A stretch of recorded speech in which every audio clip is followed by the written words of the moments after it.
Welcome back to the Parkour UK podcast. We have a very special guest on today who I've wanted here for a long time, Beau Kendall, OG London parkour practitioner. Thank you for joining us. You're welcome. It's my pleasure. I'm joined as always. Good to see you, Max. Yeah, good to see you too. Yeah, I'm joined as always by Nadine, our head of development nice at Parkour UK. You too. And yeah, we always start. So how did you get started in the sport? Like what was that initial? I'm trying to think what year it would have been. I think it was like around about 2003. Okay. I was round a mate's house. We were up really late one night, and he had MTV on in the background. Oh, MTV's Ultimate Parkour Challenge, was it? No, this was Before that even? But more than 20 years ago. Wow. And there was some sort of, it was like there's some footage of Yamakasi, and Okay. I saw it and I was thinking, that looks amazing or whatever, and I never really. Also, for context, Yamakasi were like maybe the earliest parkour group ever in France, and they made a film called Yamakasi, and that's what's being referenced. Yeah, I think it was. They were showing a clip from the movie actually. From the movie Yamakasi. I think so, yeah. Cool. That was even before District 13, the more common parkour film that people got. They got a lot of people into parkour. Yeah. So I saw that, and I didn't really do anything about it, and then about a year or so later, it was Jump London. Yep. And Jump Britain came a little while after that. And then after I saw that, I was really interested. So I started looking online, and lots of people were talking about South Bank. Yep. So Big parkour hub. Yeah. Shell Centre. They kept talking about Shell Centre. Have you heard? I don't know where that is. You don't know about Shell Centre? No. Oh, it's like one of the original parkour spots. Okay. In the South Bank. It's been demolished now. That's maybe why you haven't. Yeah, I mean, I never even trained at Vauxhall. Oh. Yeah, because I was doing parkour at the time, but I wasn't in London. You know what I mean? Yeah. Were you in UK? No, I was in either Australia or Singapore around that time. Yeah. And then I moved to the UK later. But yeah, there were some proper iconic London spots that have sadly been demolished. Yeah, but to this they day, come and go. South Bank is still a massive hub. Yeah. Yeah. So I went down to Shell Centre and I just met some guys there. I started trying some jumps, and that's been me pretty much since. Yeah. Were you nervous about starting? No, not really. I found out quite quickly that I had quite a big jump. Yep. So also, if you don't mind, what age were you when you started parkour? This is quite unique. I was 39. Okay. I think. Okay. So cool. hold on. So that was about 2003. I'm 58 now. What is that? So that's 21 years ago. Yep. Yep. So that's about right, I think, isn't it?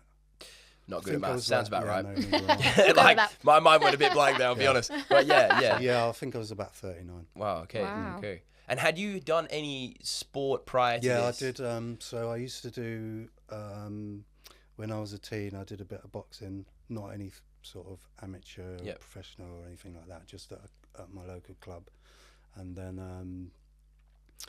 after in about 95, I think it was. No. About 93, I started doing Wing Chun Kung Fu. Oh yeah, do you know that? Okay, yeah. I mean, from like seeing it in movies, yeah. So I did that for a little while, and but I was kind of like, it's some of those martial arts. I don't want to use the word scam, but they kind of like, I don't know. It was just really sort of it's rigid, it's discipline based. Yeah, like everyone's really serious, and yeah. Everyone takes themselves too seriously, and so I did that for a little while. Yeah. And also with some of these martial arts, the person that you're sparring with has to like give you. Do you know what I mean? Yeah. So if you try and use it on or defend yourself on someone who's not doing that, then it makes you realise that. So it's not really that effective. Yeah. I used to do it's taekwondo. Yeah, as a kid. I'd say that is more effective. Maybe a little bit, but it's mostly about point fighting against someone else who does taekwondo. Yeah, but you can keep the distance. Like there's a level of usefulness, but I agree. There's a handful of actually useful martial arts disciplines, and the rest are more just about the artistry or like beating someone in that same discipline. Yeah, yeah. So I was got a bit disillusioned with that. And then I heard about Jeet Kune Do. Have you heard of Jeet Kune Yeah, Do? I used to do Jeet Kune Did Do. you? Yeah. What is that? It's do you know? No, you go. So, you go. You know Bruce Lee. You've heard of Bruce Lee? I have, yeah. Yeah. The Don. Don, yeah. But so he got to the same point because he started off doing classical Wing Chun. Yep. And he realised that it was quite limited, like what we just said. Like people have to give you, you know, when you're sparring and practicing and stuff. So I think the story is that so Bruce Lee was like one of the first people to teach Chinese martial arts to non-Chinese. Okay, yeah. And he got into quite a bit of trouble over it. Oh, And wow. I think they sent some guy over from Hong Kong who was really good at Wing Chun, and they were going to have this fight, and if he lost this fight, then he'd have to stop teaching Westerners. Oh, wow. And I think he won the fight in about 30 seconds or something. Yeah, yeah. And Wow, I those- didn't know that. Yeah. That's a hard story. And in Yeah. these 30 seconds, he realised that his Wing Chun was letting him down. Yeah. So he kind of abandoned that. And so, yeah, he was like the first mixed martial artist. Yeah. So he would take from lots of different Disciplines, yeah. martial arts Yeah. and incorporate them into this Jeet Kune Do, which means the way of the intercepting fist. I think Okay, that's what okay. it means. And So yeah, like removing the ego of some of these sports and just really moving just all trying the to, unnecessary stuff. yeah, Taking the That's best not bits gonna- and Yeah. combining them Yeah. into Be one. any good to you. So yeah, I did that for a little while. wow, cool. And then I've discovered capoeira. Oh Ah, wow, capoeira is great amazing. fun. Yeah, Yeah, and I was like, oh man, this is amazing. Everyone's smiling, having fun, singing, playing Yeah. instruments. The funny So- thing about this journey is you're getting from probably a sport that's like the antithesis of parkour closer and Yeah. closer Yeah, to yeah, parkour. yeah. Yeah. So after I did capoeira, I did that for quite a while. Not to any like really good level, because to be like good at capoeira, you have to learn Portuguese. Yeah. So you know what you're singing about, because you have to do loads of singing as well. I don't know. Do you have to do singing as well? as No. the Yeah, music? it's new yeah, one you on me, sing. yeah. There's Okay. lots of songs that you sing, Okay. and all the instruments. So Yeah. you've got a one-string bow.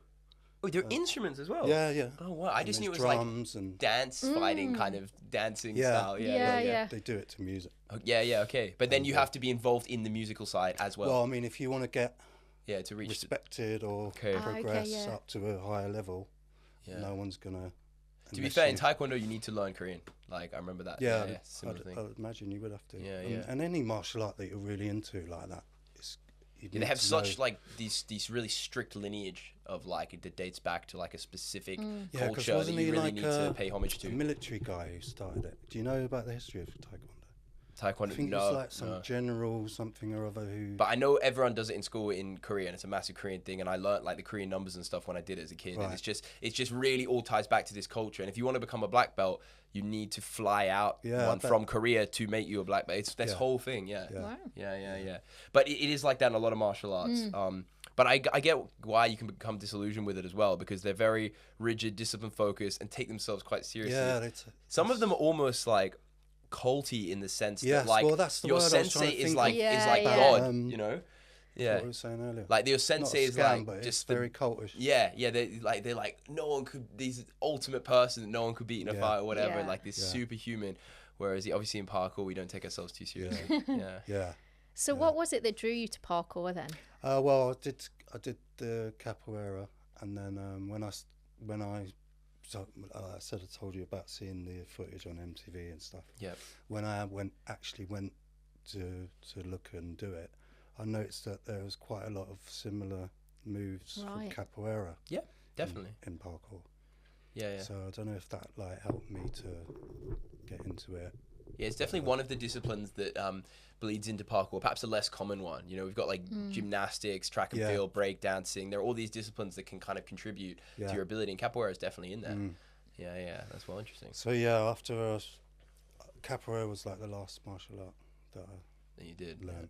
I've just been doing parkour ever since. Okay, so what were those early days of South Bank like? Like, what was the community like? Who were you training with? Like, what kind of moves were you doing? Yeah, so I'd say this was early 2000s.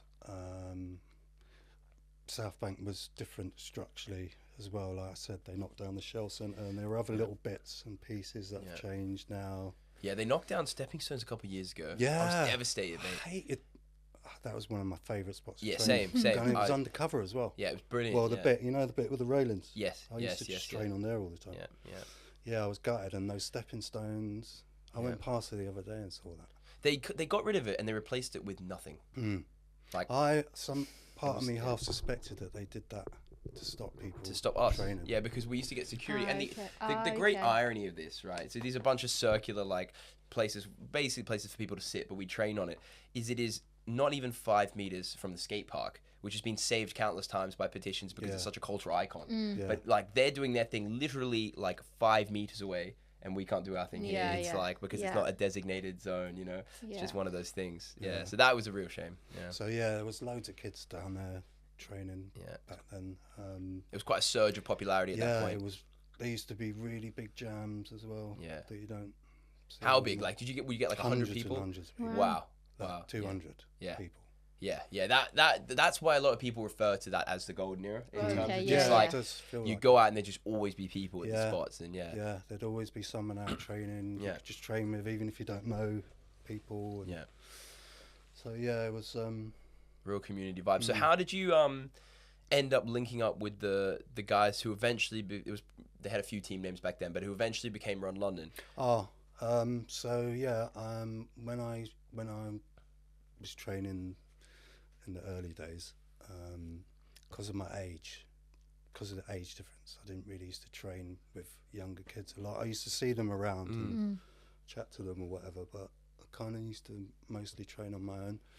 And I started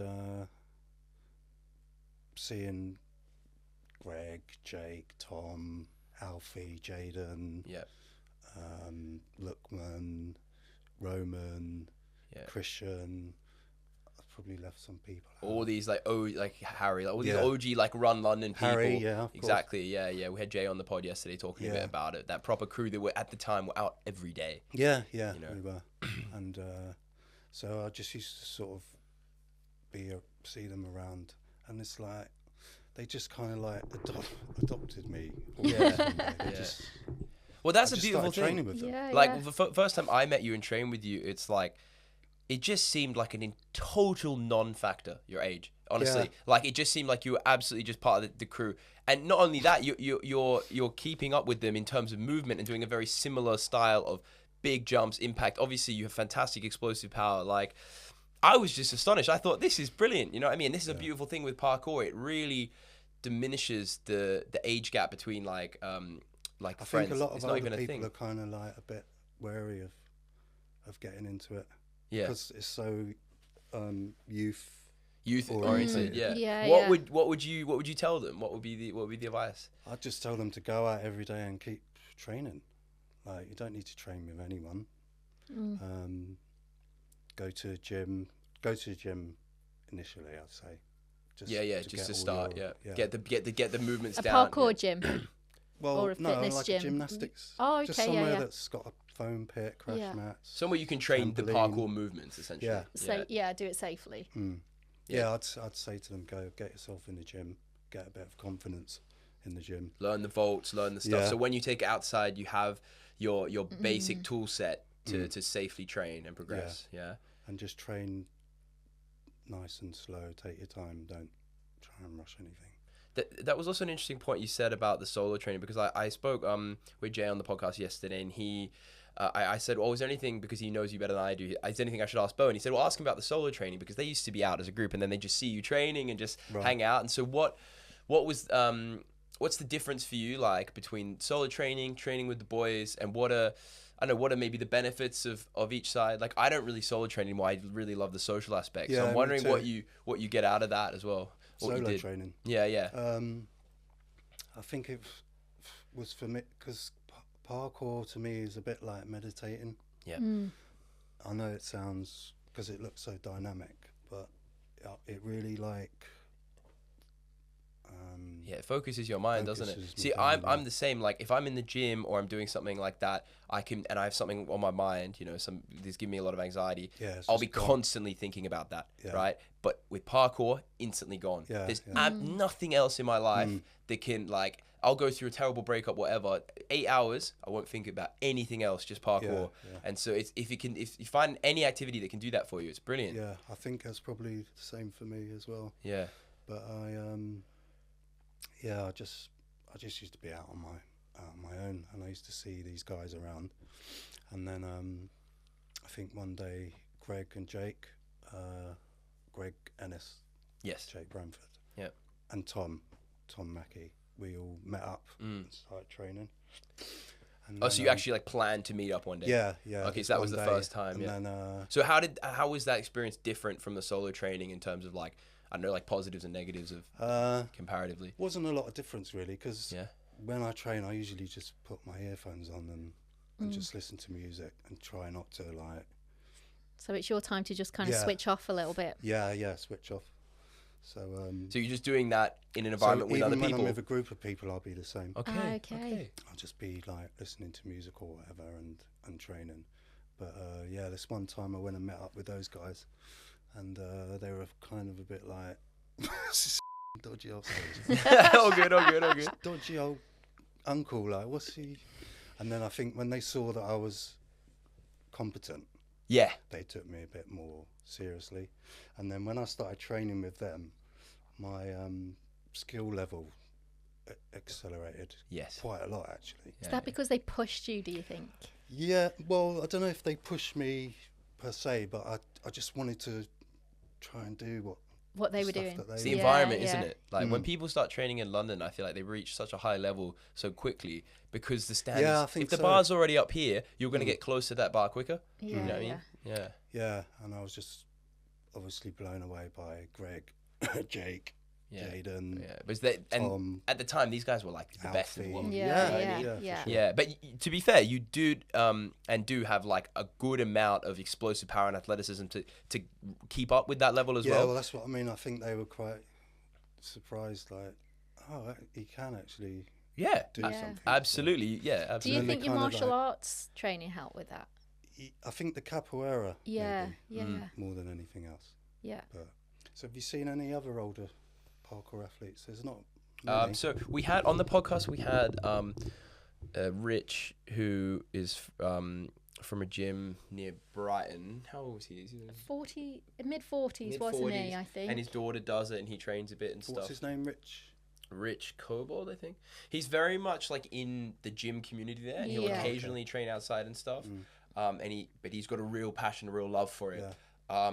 But I don't think he's training like a very high athletic level. Right. But he's he's super into it, and I think that there's a definite growth of that. I think your situation is so. I think It's like, unique. there's literally Unique. a handful of people globally that are my age. Yeah. Yeah, I think it's growing, but I think your situation is so unique because you have the same passion that a few of them might have, but I think your level, because maybe the people you're around and your ability is so much higher than anyone close Yeah. to your age. So I always And you found that develop more inspiring. fear though as you get older, don't you? Yeah. Like Yeah. you just develop that fear. Like I Yeah, used I to be think a able lot to of do that some was- stuff that no way now, no And that's way, a not big even in the part of it gym as now. well. Yeah. Like getting over that fear is really. Yeah, maybe that's where your other stuff from, the martial arts and things came in, Yeah, because your maybe. ability to beat those fear barriers was quite impressive. And sometimes you would fall and bail safely and get up and do it again. And having the confidence to do that, especially when there's more consequence to you potentially injuring yourself than someone else, it's very impressive. Yeah. But yeah, those guys just kind of like took me under their wing. And it sounds mad because I'm much older than them. It should be the other way around. But yeah, I just, the more I trained with them, the better I found. And I mean, and to this day, like when they're still good friends of you, right? Yeah. So how often were you training with them? Well, I was doing like 3 days a week Oh, okay. back then, so 2 days a week I'd see them. Yeah. And at this point, it became quite a lifestyle for you, didn't it? Like Yeah. it was really like a bit of a driving force. Yeah.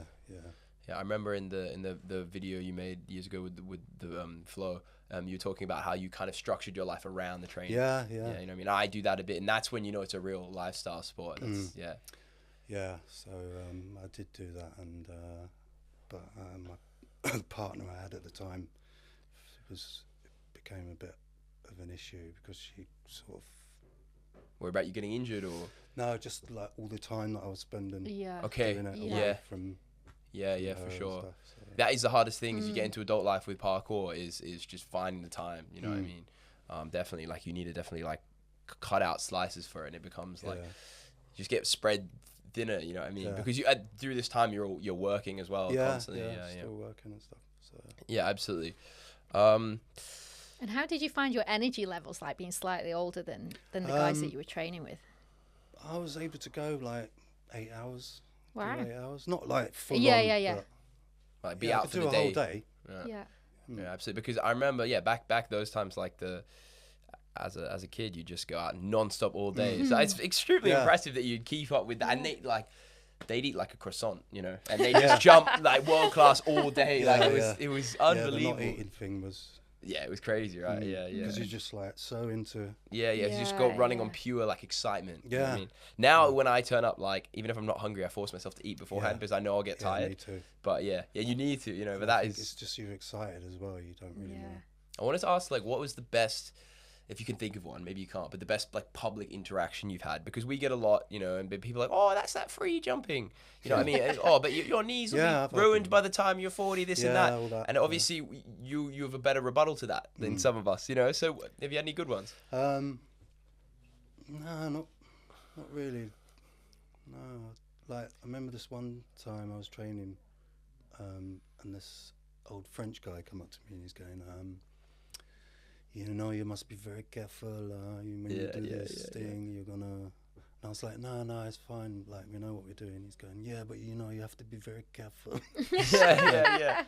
I was like, we know what we're doing. Like, yeah, it is genuine concern you get from some people, but then often it comes from some degree of ignorance as well. yeah, Like I've been jumping on a thing, you know, and someone's come out and told me like, "Whoa, wish I could do that. It looks so dangerous." So I'm like, "Yeah, we've been training for like 10 years." Like, "Oh, you trained for that?" And like some people really just see it as Feel like like doing just it. going out and just throwing yourself at Yeah. stuff when it is obviously like a methodical or sport. they go do a backflip. Yeah, oh geez, that's the worst. Yeah. I can't stand that. Do you think it's helped keep your body and mind young doing parkour? Yeah, for sure. Yeah. Yeah, definitely. I don't know about the mind. Yeah, I suppose it did to a certain degree, but Especially around being around all this like super spontaneous youthful energy as well with all these guys. Like, yeah. I also wanted to ask, like, because we've asked this a lot on the podcast, and I'm trying to gather a bit of data on it. Like, what was the community like then versus now, or like, was there like a best time for the community, or? Yeah, I think sort of early to mid 2000s. It felt like some real big thing was developing. Like you're in the start of something big, Yeah, it really felt like that. part of like a movement almost. Yeah. Because it was not only were there a lot of people training, but correct me if I'm wrong, but there were a lot of people living the parkour lifestyle. They weren't just training; they were training a lot. They were building their lives around being able to train, right? Traveling around, sleeping on roofs. Yeah, exactly. Yeah, that kind of Going to the training spots. Yeah, that just the full like all-in parkour lifestyle, and then more people back then for sure. Do you feel like? And it was kind of hard for me to do that because, like, obviously I was a bit older and working and stuff. Yeah. So hence the problem with my partner because I was Just the time. spending a lot of time. Yeah, absolutely. Do you feel like we have lacked that a bit now, or is there something that we're missing in the recent years in the community? Yeah, it's definitely changed. I don't really know what to point out and say that's different. Yeah, sure. But it feels. I think it feels like maybe there's less people doing it. Which I believe there are. To be fair. I think so. Yeah. And I think a lot of kids got into it and lost interest. Yeah. And I always used to be like, I'd see a kid starting out and see them progress and see them get really good and then sort of get bored of it and stop doing it. I know. I never understood that either. What? You're just not gonna. Yeah. They'd be like, no, I'm not doing that anymore. You just you give up on the like incredible talent as well. It was such a big part of my life. I couldn't really understand. Yeah. Not ever doing it again. What sort of age do you think they were at when they got bored and stopped doing it? I'd say sort of early 20s. Yeah. Something like that. Perhaps. Late teens, maybe. Yeah, because that early adult life, there's a lot of exciting things that pull you in a lot of directions, you know. Yeah, whether uni, it's studying, traveling, working, sometimes even just getting a girlfriend, getting into partying sometimes. All these things that pull you in all these directions. And despite the fact that you might be one of the best in the world at parkour, it's hard to have like opportunities and stuff through it. So yeah, I kind of I think a lot of the kids, sorry to cut you off, I think a go lot on. of the kids maybe got into it and were thinking, this is going to be my life. Yeah. Right. And then they realise it's just like anything. Like you have A-list Hollywood actors, and then you have people who act in a theatre. Like, and these ones are just more lucky than these ones. Do you know what I mean? Yeah, but the problem with the sport, I suppose, even like the A-list parkour athletes were maybe just scraping by on jobs. You know. Yeah. So that is, I guess, where we want to see the sport get to. Is that if you're invest, you know, kind of your life into it and you're brilliant at it, you can make a comfortable living from it. And there's only a handful that do. Yeah, that's right. And it's mostly through content creation, not just sort of being an athlete. Yeah. So yeah, I think people get this idea of like, I'm going to be sponsored, I'm going to be this and that, and then the reality, it's really unfortunate. It hits you hard. But I understand that a bit more now, right? But I was like you. I was like, but like you're so good. Like how are you? Because it was so big in my life as well. There's been a few that have come and gone, and I'm just like why? Yeah. But I always said to them, like, oh, well, you know, look at me at my age. You can pick it up again. Yeah, they may come back in the future. Yeah. But it's just the degree to which you have the passion for it, I think. And you obviously absolutely do, you know, and I've been the same. And yeah, people fall out of love with it, which is a shame sometimes. And I guess as a sport and, you know, as Parkour UK as well, we want to try and build the sport to a point where we can hopefully facilitate more opportunities and things through the sport. So these unbelievably committed, brilliant people don't have to inevitably drop off. Also on that point of community, I mean, because the last time we met was at like an annual commemoration of Johnny Turner's passing, which is probably the most tragic thing to happen to the parkour community in London. One of the Run London guys passed away, not doing parkour, but he passed away a few years ago, and absolute tragedy. But I thought I didn't know him super well, right? But I thought at least it was really beautiful how everyone came together around it, and how the Run London group particularly were so tight, and we're all so affected by it. And particularly like it's a group of young men, right, who don't really often talk about their feelings and stay quite reserved. That's true. So like, but immediately they kind of was like, all right, we're all gonna get together, and then we just went out to IMAX and just kind of were together and do it every year. You know what I mean? And go out and commemorate. Yeah. So he was also a graffiti artist. So we go out and like the boys put up like an artwork of him in the graffiti tunnel around Waterloo, and we just go there and just sort of talk about life. You know what I mean? Yeah. I mean, how was that experience for you? Because you were quite close with him. Yeah, I was quite close to him. I was actually supposed to meet up with him the day that he passed away, and it was really, really, really sad. I couldn't believe it. Yeah. And he was only 23. Yeah. Wow. And it was weird because I was spending quite a lot of time with him. Yeah. Up until then. And then I was just thinking, it was almost, I mean, I'm not like spiritual or religious or anything, but it was almost like, I don't know, that time I spent with him before he went, I don't even know how to explain it really, but it just felt like so valuable, really special, like memory for me of spending that time with him. Yeah, absolutely. Because I only met him a couple of times. I wasn't super close with him, but he was like an unbelievable ball of energy in terms of like one of them people that would just make you feel so good as well. about really being good. there. And yeah, I mean, so there's still that one iconic jump in Elephant Castle called the Johnny jump. You know what I mean? I've been there and bounced it twice. I'm coming back for it, you know. And I don't know. It's just it's a weird phenomenon. It's something that doesn't happen that much, but that we tend not to talk about much as well. So I just wanted to get your thoughts on the experience. How do you feel like it affected the group? It affected the group. I think it made them much more closer. Yeah, because I thought that as well. Yeah. And they much more opened up, more trusted each other more, and me and Greg, after that happened to Johnny, we decided to go off to Thailand. So we went off to Thailand for 5 weeks, and we were like living the Johnny life. Yeah, And that's what we. So some good came out of it. Yeah, I mean, I'd never.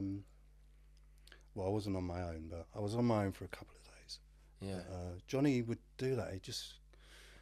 You'd get a message from him and he'd be sleeping on a roof in Poland or something. Yeah, he was just that spontaneous. He's got 50 quid in his pocket. Yeah. So, Yeah. I just sort of tried to embrace a bit of his mindset for life, almost. Mindset. Yeah, because he was like, we talk about this as like the parkour mindset and the culture of, you know, doing these crazy trips and living life like almost day to day, and when you're in that young age, but he really was like the biggest example of that. For sure. And he really just went for it, you know, and this relentless positivity, you know. So he was such a nice kid. Yeah, he was man. a really nice kid as well. He was a really nice kid. Yeah, I remember meeting him at Beckton Gymnastics and making me feel so comfortable to be there. Oh, yo, like he's really went out of his way. So, yeah, I mean, he just made everyone feel like he was the best mate. Yeah, he really did. You know, I didn't even know him very well. Yeah, absolutely. Great quality. Yeah, I mean, I guess at least that really rubbed off on everyone, I think, and that people still think about that. I still get like messages in the group chat sometimes. People will be like, "Oh, what would Johnny do? This and that," you know, because it's always a point we come back to.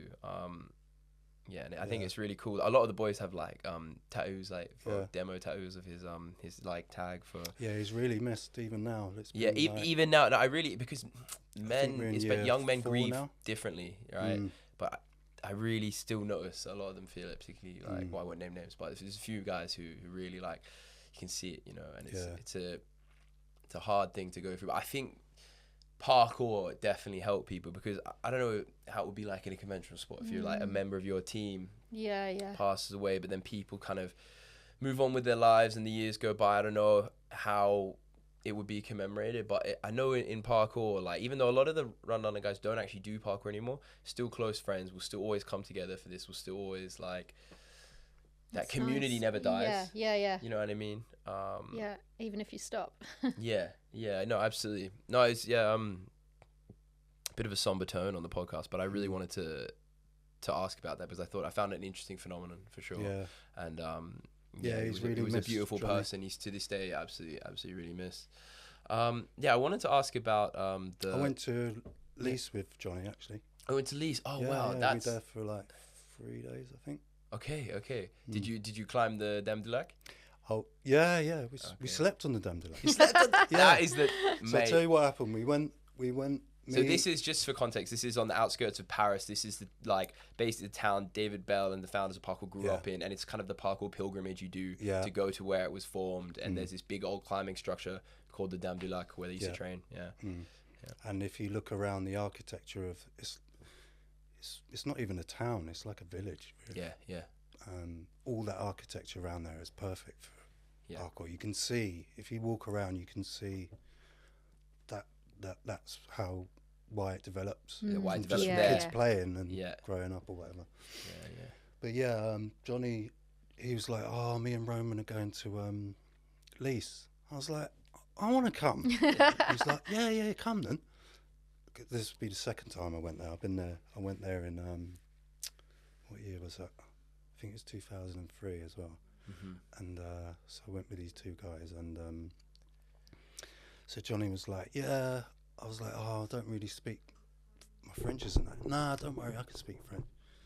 Could he speak French? No, this is what Johnny was saying. Yeah, but could Johnny speak French? Well, I'll tell you the story. Yeah. All the way, you know, you've got these little F1 motels.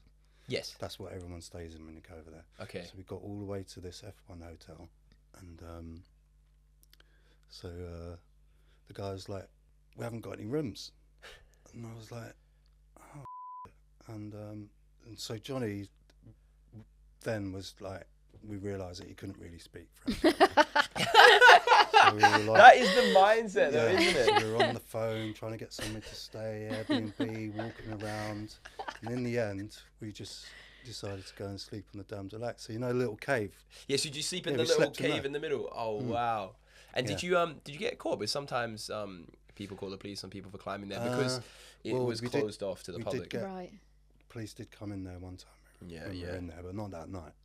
It's not like strictly speaking illegal, but they had kids fall there at one point. Yeah, People I get bet. worried. Right. You know what I mean? Yeah. Yeah, so when we were in there, we saw them coming. I was like, oh, shit. So we jumped down and climbed out, and there was these French, these gendarmes they called. The gendarme, yeah. And they were like, they weren't very happy that we were in there. Yeah. And one of them jumped over and was like looking around for drugs or something, I don't know. Yeah. And then he come back, but the way he vaulted over the gate, I was like, Yamakaze. Yeah. But he didn't know what I was talking about. Really? I was thinking, how can you be a policeman in Every and not know who the Yamakaze are? Yeah, I mean, that's astonishing to me because that was always, for me, the great irony. Like, I started parkour in France, and the great irony of parkour being a French word that comes from French, right? Yeah. They changed the C to a K, is that in France was the only place where, when I started, they didn't recognize the word parkour. They'd call you Yamakaze. You'd see you jumping, and they'd be like, Yamakaze, Yamakaze. But everywhere else in the world, they called it parkour. Right. Yeah. Yeah. And maybe now, I don't know how true that is anymore because obviously the film's quite old, but Yeah. But when you go there now, when you come out of the train station, there's a massive mural of all the Yamakaze guys. Really? Yeah. It's a huge mural of them Wow. as you come up the escalator. Oh, brilliant, mate. Yeah, that is the ultimate parkour pilgrimage, So, really. we slept on the Dame de Lac. Brilliant, yeah. So is that one of your top memories then? Yeah, it is actually. And then I went. So we did 3 days, and we were all going to do the manpower. Yes. And the but we manpower, thought, let's leave it till the last day. Yeah, in and case that's we the get most injured famous doing it roof and we won't gap, be yeah. able to do anything else. Yeah. Yeah. So by the time we got there, I guess because of my age, my legs were ruined. Yeah. My legs were ruined, and I got up there, and I've actually done that jump in 2000 and Manpower. yeah. Oh wow. It was 2004 or something. Yeah.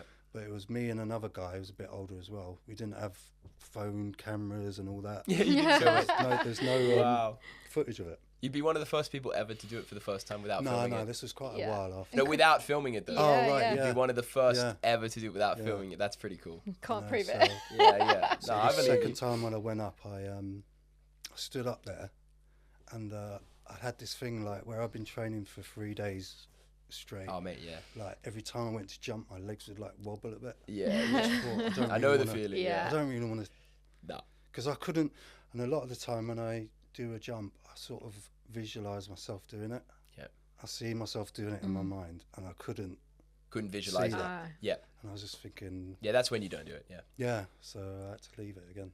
But what I should have done it on the first day. Yes. Yeah. Got there, instead of the last day. Yeah. The first time I went there, I had the same thing. Had big knee problems. Couldn't do it. Second time I came, I did it. Yeah. Yeah. Yeah. So Absolutely. yeah, Johnny did it though. Yeah. I can imagine. Yeah. Yeah. Brilliant athlete. I really want to do that actually. I think I will go back there. Come back. Yeah, mate. You should. I mean, There's especially. some other jumps there as well that I Yeah. wasn't able to do. Yeah, there's a whole area, and like the way you train, like with the big jumps, the high impact style, like you're very much built for manpower. Like what I always tell, and obviously you've done it before, but I think for you it would be like very comfortable, you know, even now to Yeah, I to did. do it. I did it standing. I didn't even. Yeah, is what I'm saying. You see some Comfortable people walk distance into and it then and be like- height. Yeah, because you were jumping off like the top of South Bank, taking the flip, taking the Yeah. impact, no worries. Yeah, it's really soft there though. It's quite deceiving. It looks really. But so's Big, manpower. It's softer than people think. Yeah, well, this Do is you what I remember? realised. Remember yeah. when you did it? Yeah. But it's been double-sided, and the guy's landed on his side, gone up and done it Right. again. So that is the thing. And It's I see high. that Leo but kid did it with barefoot, didn't he? So that's when I right. saw that, I That's was just right. like, Barefoot, no roll. Yeah. Barefoot, no roll. Exactly. Yeah. So no, manpower. It's a good It's one. only It's, like one story really. Yeah, it's it's just 'cause like- it's so. it's kind of like elevated and- 5 meters or something high. Yeah. But because you need to be confident in your ability to land and roll. Yeah. But then it's always not as bad as you think. Mm. Yeah. But no, that's a good one. On that point, like, do you have any favorite training moments? Just like a jump or anything that you were just like got that satisfaction from, just like a real good one, like I just think South Bank. just South Bank, just the Slopes. vibes. Yeah. I just Slopes. love flipping Flipping off the sand slopes, off yeah. the top there. It's Yeah. such a good feeling. Like Yeah, you hear all the wind rushing past your ears, and yeah. Just the slopes training. yeah, I think slopes. I'd have to say. So slopes is But every was really good brilliant. as well, both times. No, I remember seeing the stuff you were doing at slopes, and I think I saw the video that was made about you before I met you, and I was like, whoa! Like, I was so, because I want to do this my whole life. I was so impressed and inspired by that. Slopes is down by South Bank. When the water comes out, there's some sand you can jump to. Pier. Festival from Pier. the thing. Right Festival next to Pier. Festival Pier. Yeah, exactly. Yeah, like pretty close walk from the And then you've famous got the National Film Theatre. There's like another version of it down. Yeah, down by TAFE, there's like and Tate steps as well. Tate's Tate's really good. Yeah, Tate. Sorry, not TAFE. I love going Tate actually. Yeah. In the summer, Yeah. it's really good fun. Yeah, no, those were some of the impeccable kind of London training vibes. You know, that's those are the real memories you kind of hark back to. Hey, like. Yeah. And how long do you think you'll be able to do it for? Like the style that you're doing now. This is the thing. I do think about that, and I don't know. I didn't even think. Well, not think, but I'm not surprised either. But I'm grateful that I'm still doing it now. So I'd be grateful if I could do it. I don't think I'll ever want to stop training it. Just I mean, maybe change your technique. Yeah. Off the concrete and into the gym. Or something, Yeah. I don't know. I mean, this morning I rewatched the video that Tim Sheaf made with you on the Flow channel 11 years ago. And in that video, there's a quote from you, and you say, I'm hoping to do this kind of activity for another 10 years. Oh, did Maybe I could go beyond that. Right. You are beyond that now. Yeah. You are beyond that now. It's Amazing. a bit of a full circle moment, which is beautiful. No, I don't ever want to stop. Yeah. Like this past year or so, my injury has been. Yeah, so quite hard. tell us about that. What was the injury, and sort of how's that going? So I slipped doing a side flip from about chest height. Okay. And it was onto concrete. So my foot skidded like literally that much, and I under rotated, and I just slammed on the concrete. This is exactly like we're talking about Jay. Remember he was telling us that Bailey had yesterday? Oh, man. Yeah. Same kind of thing. Right. Okay. Yeah. What did Jay do? He cracked his hip. That was when he was going for the stick. But the one he was talking us about in Cross Harbour, where he slipped and like just sort of bodied onto his side on this thing. It's a common one to slip on the side. I don't know that one. It's a common bait. Well, he didn't get really hurt, Okay. so I don't think that's documented. But the hip, obviously, it was bad. I think it was his pelvis. Yeah. He cracked it. Yeah. But it's the side flips. Pushing them, it's a common one. So you broke your femur, was it? I shattered my feet. That's right. Into pieces. Like, I'm not even exaggerating. It was so bad. Like, So how I long were still you don't out even for? really understand how it happened. That was September 23. Right. Okay. So it was like 16 months, is it? Yeah. Something like that. Yeah. And that was like as That was devastating. up in Salford. All right. Salford Keys. Mate. Yeah. Cool. Okay. Were you Really training good on your parkour own? spot. Were you Yeah, I training- was, yeah. Okay. Yeah. Yeah. But that So was my girlfriend, she's an actress. She was in a musical at the Yeah. The Lowry. Lowry. Yeah. And so what I used to do, because I didn't have any work for a little while, I just went up there and was just hanging out with her because she was up there for a couple of weeks. And then so she'd go off and do that, and then I'd just go off and train. And it was literally, I could see the Lowry from where I was training. Okay. And it was just, I don't know, like people have said to me since that happened, maybe stop doing the jumping off roofs and that now. Like, I'm like trying to explain it. It's Like you're not even freak doing accident. Yeah. It was a freak accident. Did you manage to get help pretty quickly if you were on your own? So when it actually happened, I sort of landed on my side, and I was winded. Yeah. So I was just like, so I just sort of sat there just to get my breath. Luckily, no one saw it, so no one like came running over or anything. Hard to panic, yeah. And then so after I got my breath, I just sort of tried to get up, and like my leg. Oh, so wasn't you didn't working even realise at the properly. No, time? I Wow. didn't. And so what I did, I dragged myself over to this bench, pulled myself up on this bench, and I was just sat on this bench. I don't know, it must have been at least like half an hour, just trying to get my head round what has actually happened here. Were you in a 'Cause lot where of pain? I was sitting, no, there was no pain. Strange. There was Yeah. no Sometimes that's the case. Yeah. So I was sat up like this, but my leg was just like a really weird. It was just flopped right over. Oh. And I was just sort of saying to myself, all right, just wait a minute and try and get up again. And then after about half an hour, I realised that it was really badly broken. Yeah. So that's when I called an ambulance. But I was sat there for about 2 hours waiting for an ambulance. Mate. And then it started to get dark. Oh no! I'm shivering. Cold. Yeah, you go into shock and Raining. you get cold. I don't know if it was shock. It was just because it was cold and like all my training It's clothes were northern. wet from sweating. Yeah. Oh yeah. Yeah, Yeah. Yeah, the sweat Wind. becomes. I remember when I broke my ankle. Yeah, like at first it was very hot, and then I became very cold. Yeah, yeah, Very quickly. Yeah. So I was just. And your girlfriend wasn't aware of this at the No. time. She was on stage as well. Oh Yeah. wow! Yeah. So Not exactly contactable. I didn't. No. I just didn't. No, I could have rang her because she's not on stage all the time. Okay, yeah. But, I just didn't want her to Didn't want to bother her. Okay, yeah. stress her out, and do you know what I mean? And it was really not funny, but it was ironic because when we were saying goodbye to each other, we sort of made a joke. Break a Don't leg. break your leg. Yeah. Oh no. Oh no. That came true. But Yeah, one really beautiful thing to come out of it though. I remember when the word got around that you'd been injured, everyone really felt it more than perhaps they would for someone else getting injured. You know what I mean? Because they know it's going to affect your work and your livelihood. And everyone's like, "Oh man, Beau got injured." And then I think Jake started it, and then everyone got behind this crowdfunder to help you simply because you couldn't work for a while. yeah. What did it feel like to get that kind of just? I know you weren't expecting that, so just that support. Weeping in my hospital bed, I couldn't believe. Like, Yeah. That's was so nice. Really touched me. I couldn't believe it. Yeah. Mm. Yeah, but I feel like the community did really care, and they I think they were aware as well that it would hit you harder than some like a 19-year-old. Yeah. Getting Well, an that's injury it. like When you're older and you get injured, it takes more time. You don't Yeah. just bounce back like you do. that. Yeah. Absolutely. But that was really. It was really good because I was able to pay most of it went on rent. Yeah, But absolutely. I was able to pay rent, so Yeah, I mean, because I remember like them explaining it. It's quite simple. It's not like the US, not medical bills. It's just simply can't work for a bit. yeah. Exactly. Yeah, you know what I yeah. mean? Very simple. Yeah. Yeah, absolutely, mate. No, I'm But glad they did I that. was man. amazed at the Response. support that I got Yeah. from everyone. Yeah. Really touched me. That did. Yeah.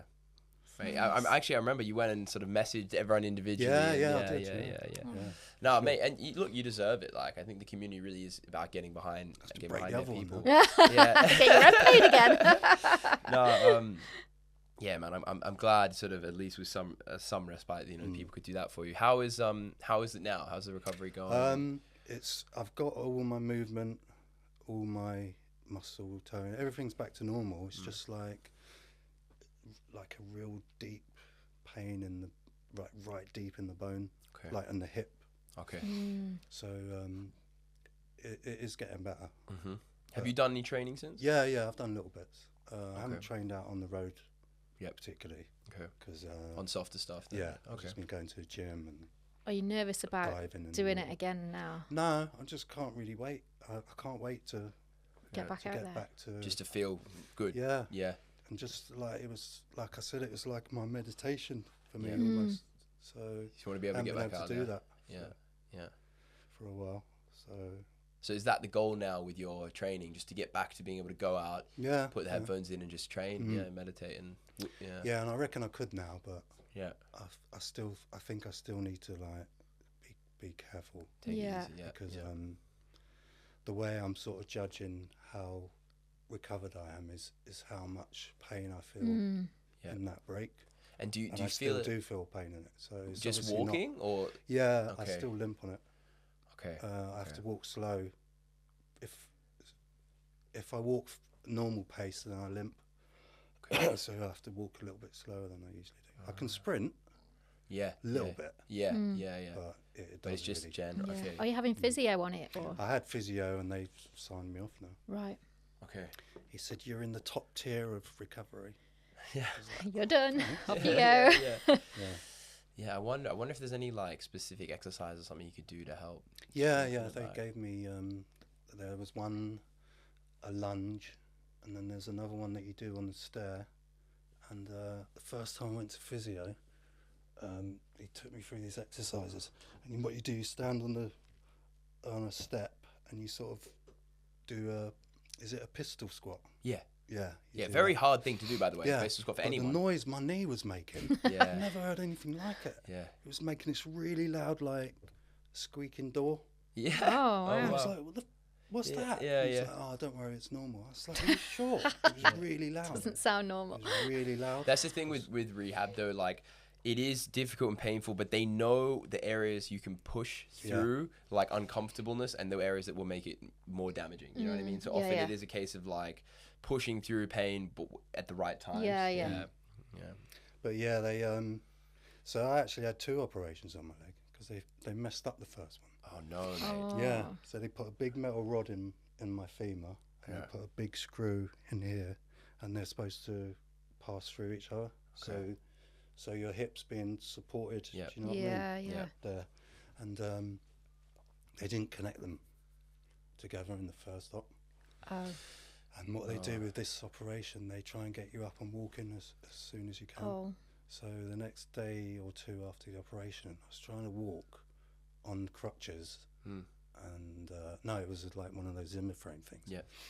And every time I put my foot down, I could feel like my leg spinning inside. I can't even describe. It was such a weird feeling, and I just thought, well, I guess that's what it feels like. Yeah. Yeah. And Well, then, you wouldn't know that it wasn't right. No. So I was trying to walk on it, and then about 3 days later, they come to my bed and they were like, "Oh, we're gonna have to do your operation again." And I was like, "Why?" Oh, mate. It's like, "Oh, there's been," and I was quite surprised because they actually admitted to me that they'd done this bit wrong, Wow. and they could have quite easily just covered that up. Yeah, yeah, because you wouldn't know any Yeah, I different wouldn't have anyway. known any different.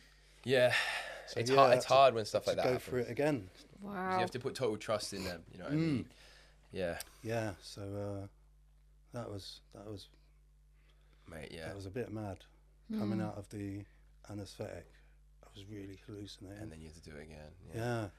But, And then did it feel better the second yeah, time round? because It what felt- would happen, I'd be lying in my hospital bed, and when you lie down, your feet are up like that, aren't they? And this one was tipped over like that.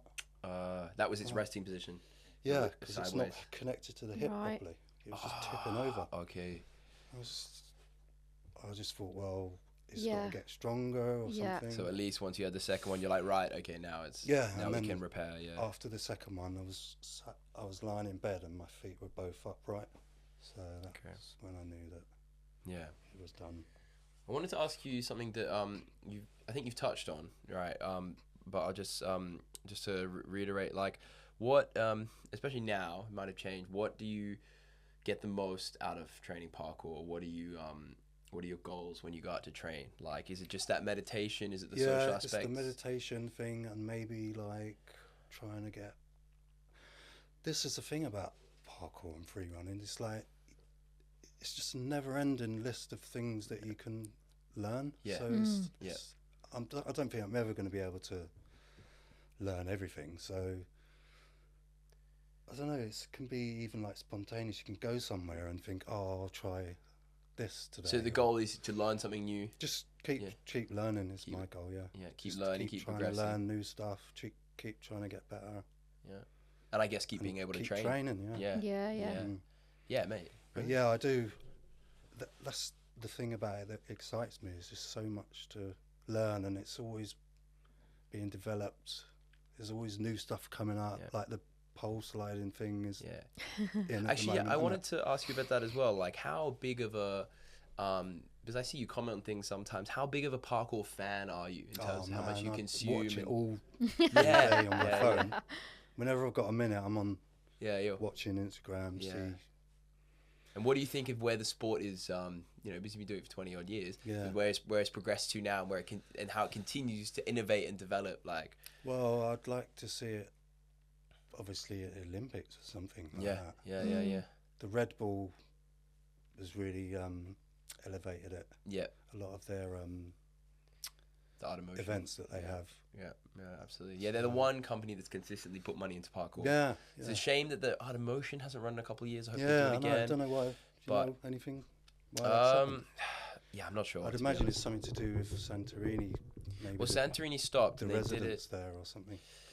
I don't know why they stopped Santorini, because I think it worked there. But then they did a couple of years in different locations. They did Piraeus, they did Matera, they did like a weird one in Spain, and then I don't know what's happening, but it would be great to see that, because they were the one organization that stuck by us and really, like you said, because it put us on a bit of a pedestal, like something like the Olympics would. And I guess so. You want to see it just get in front of more eyes. Yeah.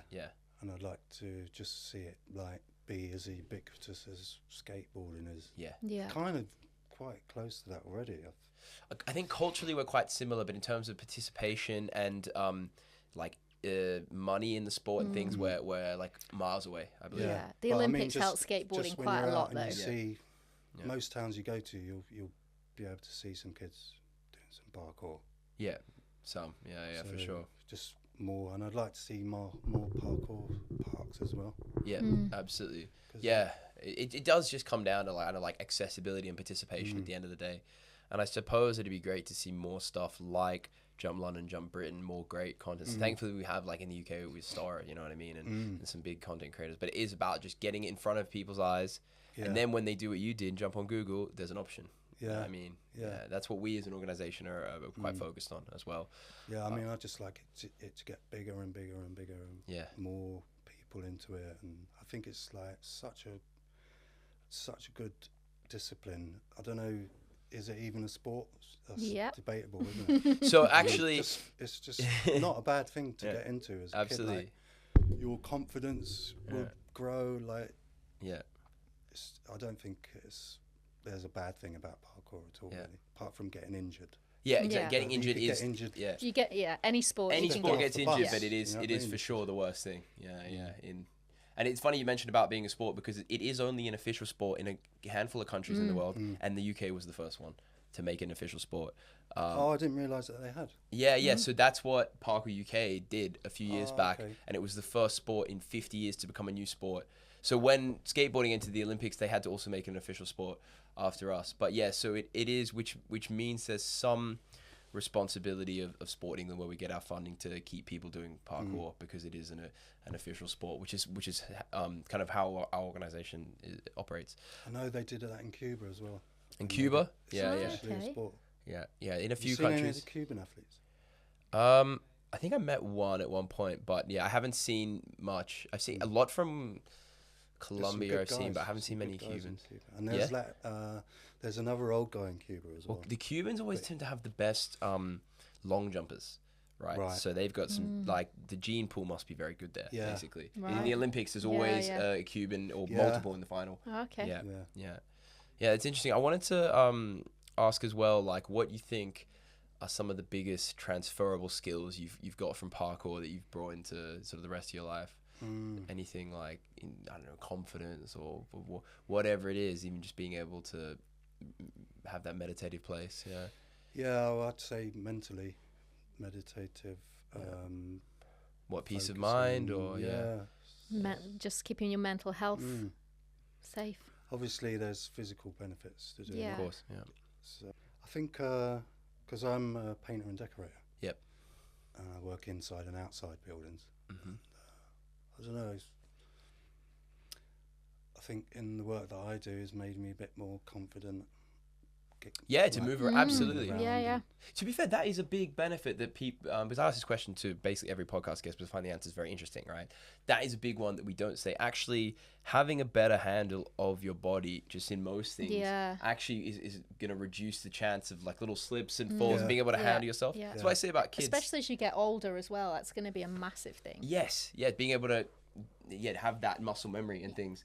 But even on the kids' side, parents are afraid their kids are going to hurt themselves doing parkour. All kids do parkour. If they have some basic skills, they're actually going to be safer in the playground. And you know what I mean? Like, you're not going to stop kids from just jumping on walls. Exactly. Yeah. So I like to say, like, everyone does parkour at some point, and then everyone stops. You know what I mean? Yeah. It's made me a bit more like, I don't know, like I climb around a bit more when I'm decorating a ladder or and you're confident at height. And confident in your ability. Yeah. Oh, that's cool that you actually can apply it to your work, and it makes that a bit easier. Just very vaguely. Yeah, somewhat, but that's cool. At least you wouldn't be as afraid of like falling and hurting yourself at work, perhaps. You know what I mean? Yeah. What about your balance? Do you think it's helped with your balance? Oh, I shouldn't say that. I've got really good balance. Oh, you do, yeah. I've got really good balance. Yeah, yeah.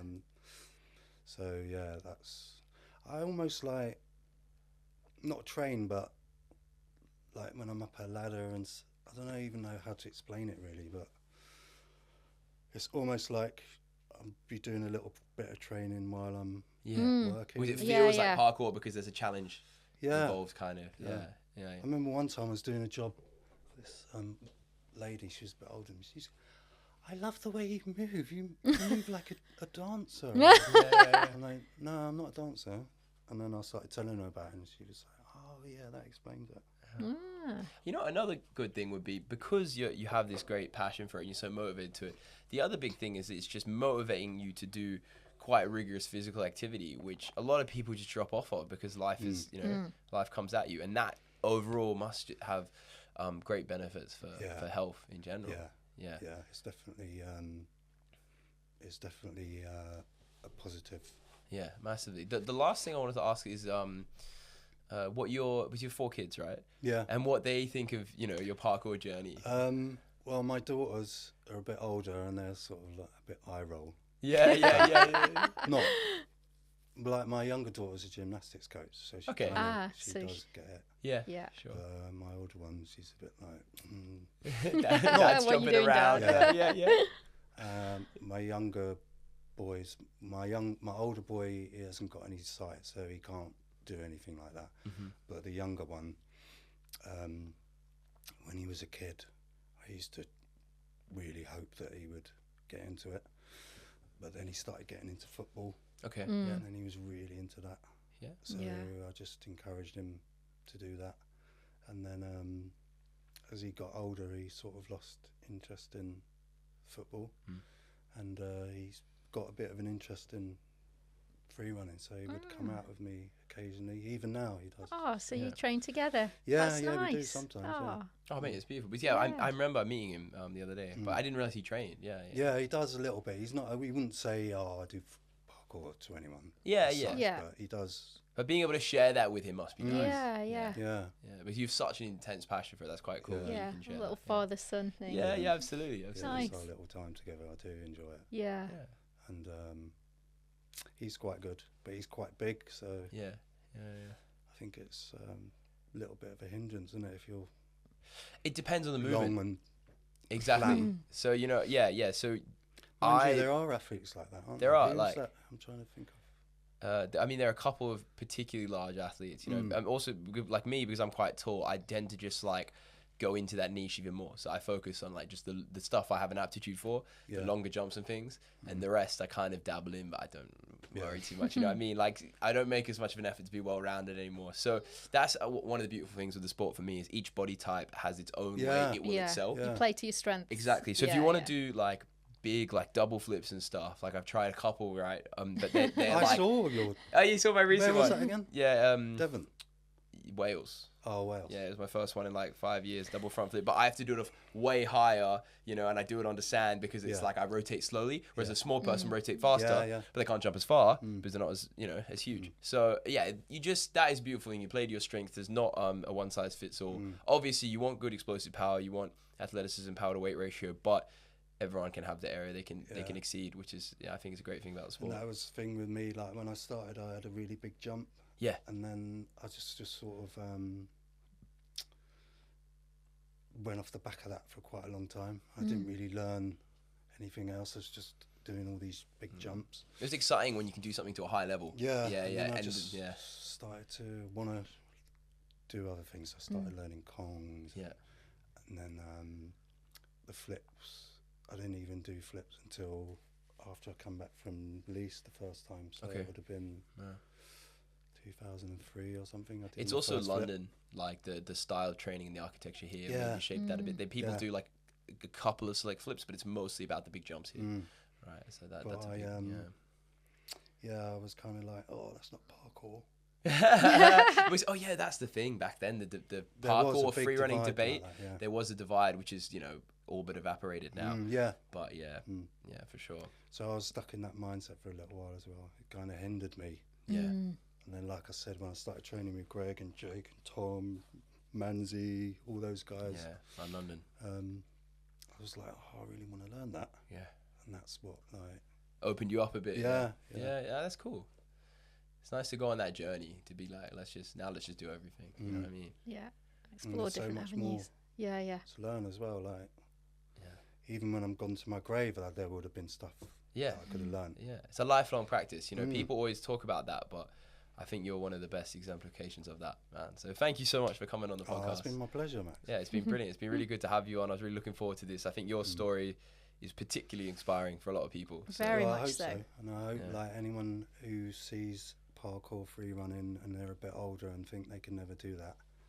Mate, hello, Yeah. exactly. can. Yeah, So don't let that put you off. mate, Yeah. brilliant. Inspiring. Thanks so much. Very inspiring. Thank you so much. Cool. All right. So anyone who's interested in more content like this, jump on our website. We got some breaking news. We got some other projects, and we got some information on how to start parkour, because now you got no excuse. So from everyone here at Parkour And UK, you're not too old either. yes, exactly. Never too old. Exactly. So from everyone here at Parkour UK, train safe. Cheers.